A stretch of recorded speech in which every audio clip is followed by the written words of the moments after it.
I have a few questions to ask you today, just out of curiosity. Are you a foot person? How do you feel about somebody else touching your feet? How do you feel about you touching someone else's feet? What if they're dirty, stinky feet? For some reason, that just doesn't really bother me at all. As a matter of fact, some of my sweetest memories are of foot washings on some of our mission trips. And I think the very first time that we did that was probably the most impactful to me. God laid this on our hearts when we were already on the airplane. And so we started to wonder how we would carry this out, since we had not planned to make this part of our ministry before we left home. But all of our ladies were just so wonderful to donate some of their soap and one of their towels that they had brought along for the trip. And I can still remember as we taught the ladies that particular day, we ended the teaching time with a foot washing, and we explained what we were about to do to the ladies, and just the look of surprise on their faces. And I remember them sitting on that platform there in the church, and we washed each of their feet and prayed for them individually. And then we were not in any way prepared for what happened next. They insisted on doing the same for us. And so we switched places, and our ladies sat on that platform.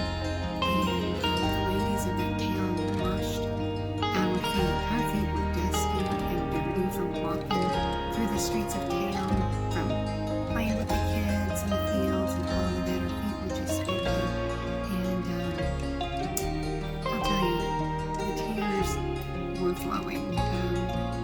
Just having that time of serving one another and loving one another in Christ, it was beautiful, absolutely beautiful, and I wouldn't trade that for anything. So today I want to talk just a little bit about foot washing. Maybe you've never experienced something quite like that, but if you ever just walked barefoot or in sandals on a dusty road, you know how dirty your feet can get, and you can understand why foot washing was such an important practice back in Jesus' time. Because not only were the roads dusty and dirty, but also the animals were everywhere. And we hear a lot about sheep in the Bible, and so these animals would be led through town to the market and different places, and they're pooping as they go. So people, that's what they have to do, that's what they have to walk through, and their feet got really dirty. So foot washing was a very important daily practice. It was part of daily hygiene. However, it was only the lowest servant in the household who would do that job. For everyone in the household, or everyone who came into the home, your host, if you went to visit someone, would not be the one likely to wash your feet. It would be whatever lowest servant they had in their house that would come and would clean your feet for you. So I just think about what a vivid picture this can paint for us as we think about Jesus washing his disciples' feet and the lesson that he taught them. So let's look at this just a minute as we prepare for Easter. In John chapter 13, we learn about Jesus and his disciples preparing for the Passover meal, which has come to be known as the Last Supper, since that was the last meal he had with them before his death and resurrection. And at this meal, Jesus taught a lesson that astounded the disciples, that they really just could not understand. And I think about that scenario where the disciples had gone ahead and acquired this room for them to meet and eat, and they had prepared for the items that they needed for the meal. I wonder if any of the disciples kind of were looking around and thinking, I wonder where the servant is who's going to be washing our feet tonight before we recline at the table. Well, then I imagine Jesus with a basin of water as he begins to wash the disciples' feet. I am sure that they all were thinking, no way, this can't be, Jesus cannot be washing our feet. As a matter of fact, Peter even exclaimed, You will never wash my feet, Jesus. They just didn't understand at all. But Jesus told them, he said, what I am doing you don't understand now, but afterward you will know. Jesus understood. So Jesus lovingly washed the disciples' feet that day. And he washed all of their feet, even the ones who would deny him, even the ones who would betray him. He lovingly washed the feet of each disciple.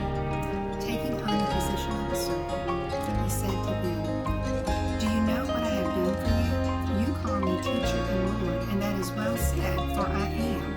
So if I, your Lord and teacher, have washed your feet, you also ought to wash one another's feet. For I have given you an example that you also should do just as I have done for you. Jesus didn't just tell the disciples what to do. He showed them how to serve with love and humility, seeking nothing in return. Jesus truly is the master teacher. Here we have the King of Kings washing feet like a humble servant. What an extravagant act of love, and such a vivid picture of how he wanted the disciples and us to love and to serve others. And when we think about that, it's not so hard to serve someone that we love, but what about someone who's been hateful to us, or maybe someone that we feel like has backstabbed us in our job, or someone whose opinions we strongly disagree with? Things like that can be just a little bit harder, can't they? Well, let's think about how we can love and serve others in such a way that shows the world that we truly are Christ followers. What humble acts of service is Jesus calling you to offer to others? What kind of sacrifice might be demanded in that service? Are you willing to sacrifice something for the one who sacrificed everything for you? When we love and serve with humility, like Jesus, it can open doors and break down barriers. It can open the door for genuine gospel conversations that can change lives, that can literally mean the difference between life and death. As we go through this